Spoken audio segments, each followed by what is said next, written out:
And another viral video, obviously sparking racial tensions between police and community. This time it's in the Dallas suburb of McKinney. Welcome back to the Daily Wrap. I'm Joe Concha, along with my co-host Rick Unger, Heather Hansen, and Bill Tucker. A police officer, as you saw, throwing a bikini-clad teenager to the ground and pulling his gun on others as he was responding to a disturbance at a pool party. And it is our hope and prayers that the chief of police and the mayor of this city handle this situation by not only firing this officer, but taking his T-close license, because this was simply based on race. Veteran Police Corporal Eric Casebolt has been placed on administrative leave as the investigation goes forward. Casebolt had been with the department for 10 years. Okay, guys, another week, another video. Goes back to my little theory around these little suckers, that have napkins attached to them, apparently. You can record anything, anytime. Is it a matter of just more videos getting public, or are the police just suddenly deciding not do their job completely and totally properly? I'm actually not prepared yet to say they didn't do their job correctly. I think we should all wait until the investigation's finished. We all tend to prejudge this. Obviously, we saw some things in that video that seemed pretty disconcerting. I'm not quite sure why the officer, when that one girl was sitting down, felt the need to get her up and then push her down like that. She didn't seem to be in any kind of threatening position. Certainly wasn't armed. And pulling the gun seemed, but you know what? And just, anecdotally, I have heard that the other two police officers there acted like perfect gentlemen and were being really nice to the kids.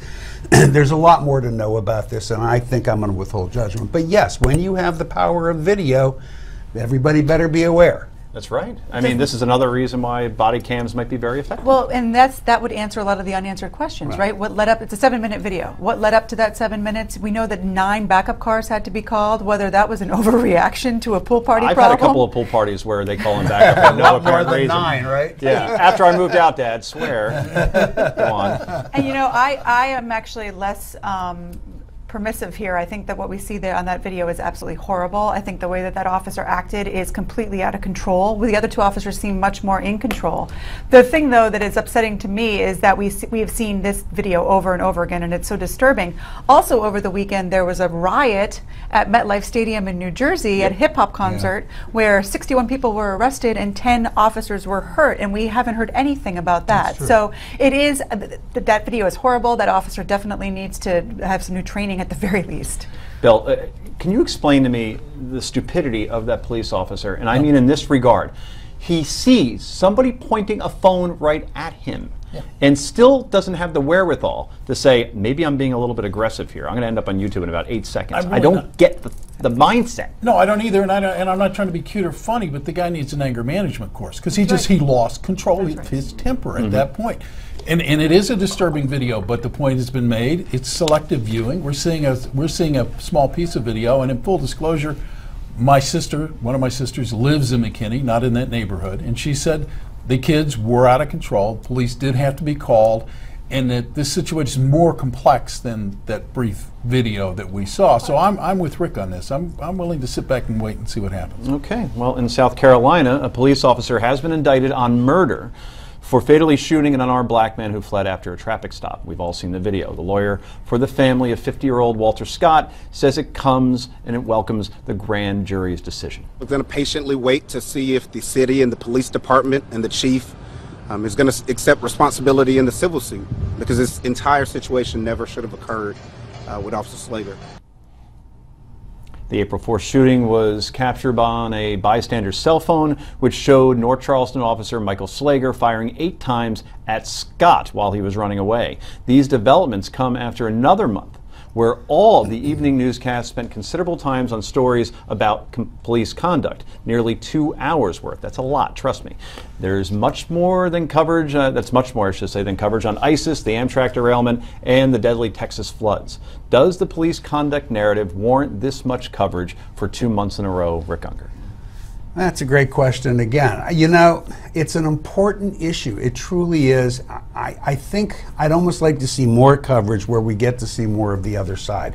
I think there is some bad police behavior going on, but Heather made a point in the last segment that I agree with. We saw something happen at a rap concert this weekend. 10 police officers were hurt. We don't see that video. I want to see I want an honest discussion about this. It's not fair just to hang out the police out to dry. It's also not fair when police officers are gunning down people like Mr. Scott. We all saw that video, and that man's dead, and he certainly shouldn't be.